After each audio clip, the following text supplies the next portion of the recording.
You let them do iCarly here, or I'm gonna tell everyone your secret. What secret? You know. I say they do iCarly right here.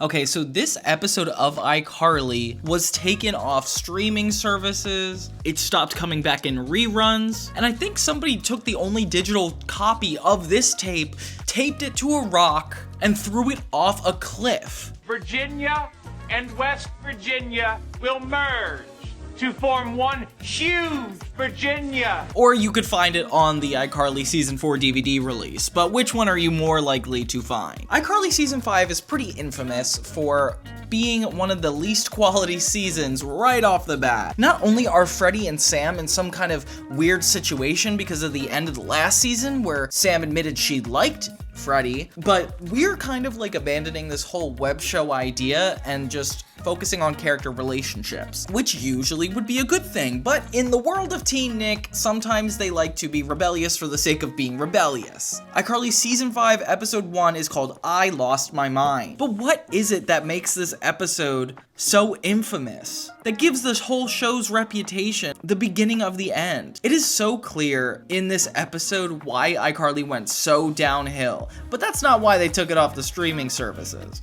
Whatever, let's get into it. So we start the episode where Carly is super annoyed that Sam has not been showing up to school. She's nowhere to be found. Her and Spencer are kind of trying to figure out why it's going on, but Spencer's too distracted because he's stuck in his jeans. Freddie comes over and he's just as distressed. It's been 3 days since they've seen her. Oh my god, I would file a missing persons report, guys. Carly even admits that she knew they kissed. You guys were talking and then she kissed you and you didn't stop her. Why didn't you tell me? You should have told me. Do you like her? Is this a new chapter in our lives? What is going on? Freddie looks guilty, and suddenly it kind of looks like he killed her. Nah, I'm just kidding, but it kind of does. Carly's kind of annoyed, and Freddie tries to avoid the topic. As they argue about the situation, Freddie realizes that he actually has a tracker on their phones so they can figure out exactly where Sam is. Oh, this is crazy. Troubled Waters Mental Hospital? Mental hospital? Give it. Wait, why didn't he realize this till now? This would be like one of the first things I would have thought of. Gibby makes his entrance just to come along, not even questioning what they're about to go do. We're going to a mental hospital. Yes! Meanwhile, Spencer gets sprayed by an old lady and nun for being pantsless in the hallway. And that's enough to go to the opening. So we find out that Sam has actually checked herself into a mental facility, Troubled Waters. And oh my gosh, I'm already nervous. It's high security, not even letting the people in directly through the door. They have to go to a woman through a chain fence, which always shows safety. Troubled Waters, how can I help you? We're here to see Sam Puckett. Oh, I'm sorry, Miss Puckett isn't accepting visitors. The lady says that they're not accepting visitors. And even though Freddie says that they're friends, they don't even let them in, which I understand why. You're a bunch of random kids. Meanwhile, another crossover episode happens, and Gibby runs into Sheldon Cooper from The Big Bang Theory. Me some beryllium nitrate and 4 metric tons of ionized quadrazine. No, I'm just kidding. But Sheldon Cooper is in this. Jim Parsons plays a mental patient, constantly asking Gibby off-putting questions. My pants are made of neutronium cotton. You don't believe me? Carly and Freddie ask Gibby to help distract the nurse while they break Sam out of this place. They are also distracted by Sheldon Cooper, who has a bunch of funny one-liners. Gibby distracts the nurse at the front by straightforward jumping over and tackling her. That is assault. Oh my goodness, are you I think Gibby continues to attack the nurse? I don't know what to do here. Carly runs in to find Sam with her own room, drawing a painting. She's mellow and has a different vibe to her, even wearing a smile when they see her. I don't know why she's in full makeup if she's alone at this institution. And how long did it take her to do her hair? That must have took forever. What's going on at this place? Sam thinks she's pretty much insane because she kissed Freddie, being the reason she checked into this hospital. Sam loves Freddie! Sam loves Freddie! Sam loves Freddie! Sam loves Freddie! Sam loves Freddie! Sam loves Freddie! Later, Gibby gaslights the nurse to the cop and essentially gets off scot-free for literally tackling her. What the heck? Sheldon comes back and tells him he knows the future, and it's just a bit. It doesn't come back in the plot, it doesn't make its way back at all. I remember this meeting correctly. About 20 seconds from now, I grab your nose and twist it. Meanwhile, Carly cannot convince Sam to leave the room, let alone come to terms that she actually might like Freddie. Like, Sam holds her hostage. They weren't in a mental asylum already. Freddie runs in to help. Why does your hand taste like peanuts and mud? Because yesterday I was outside playing in the mud eating peanuts. And Carly leaves them alone to talk about what they need to talk about. It's so funny to think of how far these kids are willing to go to avoid a really simple conversation, and they inevitably start fighting pretty quickly. Sign number 1 of a red flag relationship. Sam admits to Freddie that she did check herself in because of the kiss, and that she must be, like, completely insane. He even suggests they could date. You're not any more mentally unstable than you have been your whole life. You really mean that? Freddie tells her she's not mentally unstable, and I don't know how that's supposed to be a positive or negative thing. Freddie is able to convince her to leave, which is relevant because I guess she has a crush on him, so that makes sense. She agrees, and they're ready to get out of here. Gibby and Carly are entertaining Jim Parsons in the lobby as he continues on his hilarious rant. To the future Vice President of the United States. He's not speaking to the... I'm gonna be vice president.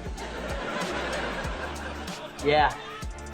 Who believes now? Sam is ready to leave, but the nurse insists that they cannot leave. Even turning on the security and locking all the doors and windows? Does this happen often?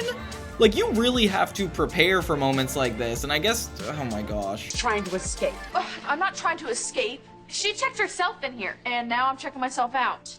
The portrayal of a mental institution being like this prison is a little scary, and I could see why it might have been off-putting to the network to release this. It's the iCarly gang versus the cops. The cops are like, you guys can't leave. What makes you think you could leave? Your children. Now that I think about it, isn't Sam not old enough to check herself into the hospital anyway? They don't let Sam leave, and security escorts Carly and Freddie out of the room. Later, Carly and Freddie tell Spencer what happened, and he's in the middle of a book club, and it's awkward for no reason.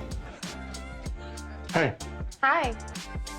Are those your book club ladies?